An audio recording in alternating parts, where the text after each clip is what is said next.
Assalamualaikum warahmatullahi wabarakatuh. Berjumpa kembali bersama saya teknisi Gemilang Pratama. Oke pemirsa, ini untuk hasilnya kulkas yang barusan divakum, setelah itu diisi freon.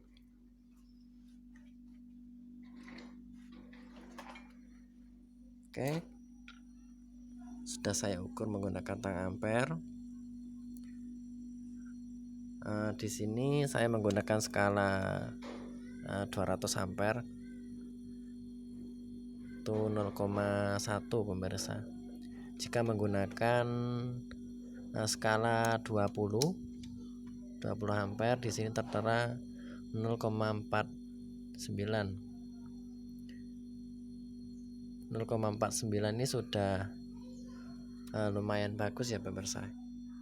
Ini kalau biasa kulkas baru kita harus punya data dulu ya pemirsa, sebab itu menggunakan tang ampere yang biasa. Jadi untuk sistem pengukurannya itu berbeda dengan tang ampere yang bagus. Untuk standar satu pintu kalau kita menggunakan skala 20 ampere itu rentang 0,49, 0,40, maksimal 0,55 itu sudah dinginnya bagus pemirsa.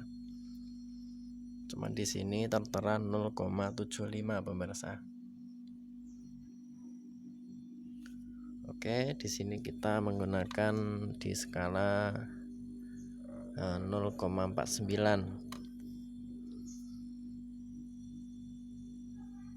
Karena saya menggunakan tang ampere yang biasa ya pemirsa, yang bagus lagi jarang saya pakai.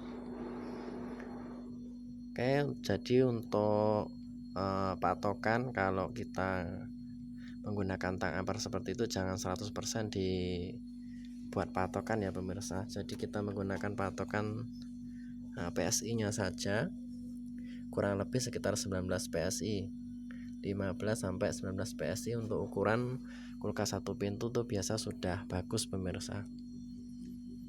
Jadi untuk patokan kalau nggak ada tang ampere, di sini kita isi sebanyak kurang lebih 15 PSI. Terus yang terakhir yang menjadi patokan yaitu di sini pipa balik pemirsa. Nah ini untuk hasilnya, jika pipa balik ini nggak kelihatan ya pemirsa. Kita buka dulu. Nah ini di pipa balik ataupun di bagian bawah sudah dingin maksimal pemirsa. Nah ini bagian pipa balik sudah terdapat bunga es pemirsa ini. Jadi ini menandakan freon sudah full pemirsa, nggak perlu kita tambah. Ini sangat keras esnya. Nah ini pipa utama dari pipa kapiler, terus ini pipa balik.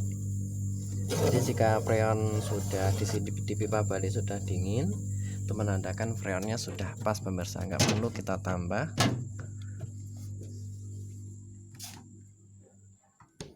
Nah, bisa dipastikan kulkas sudah dingin bagus.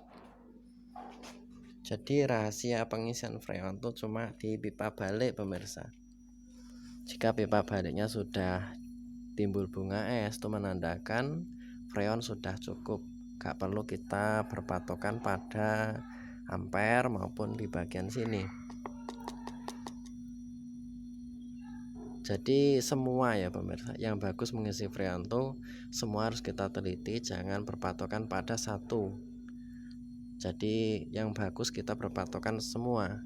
Jadi sistem kulkas, kinerja kulkas itu dia saling kombinasi, baik dari ampere, manifold, body, filter, terakhir bagian evap, semuanya saling kombinasi pemirsa. Nggak boleh kita berpatokan cuma pada satu, itu nggak boleh. Yang bagus dalam pengisian freon itu seperti itu pemirsa.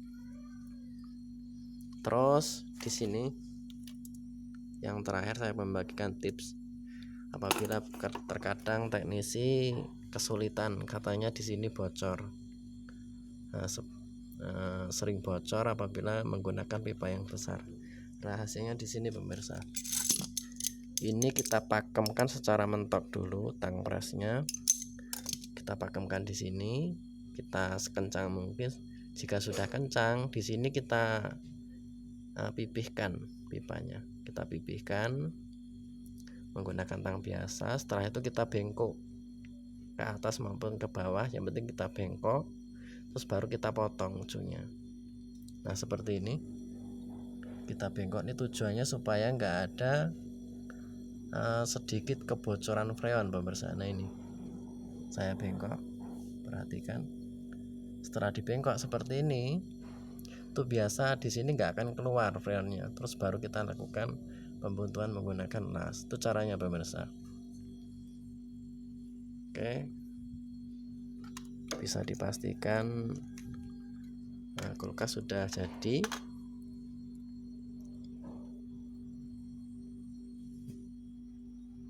Bodi sudah panas.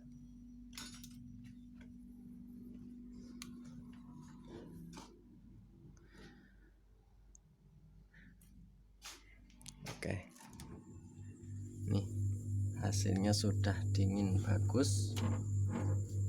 Ini jika menggunakan flash kemungkinan sudah keluar apa namanya, saya nggak ada senter pemirsa. Kalau ada senter biasa kan kelihatan uap dinginnya, warnanya putih pemirsa. Oke, gini aja. Ini sudah timbul embun. Nah ini full embunnya. Kita buka. Nah ini sudah timbul bunga es di atasnya, sangat keras bunga esnya. Nah ini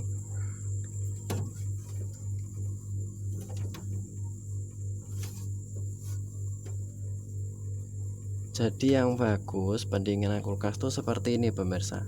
Dia timbul bunga es tapi kering, nggak berair, tuh yang bagus. Berarti menandakan nih sistem pendinginan itu benar-benar maksimal. Dia kering terus timbul seperti salju pemirsa, itu yang bagus.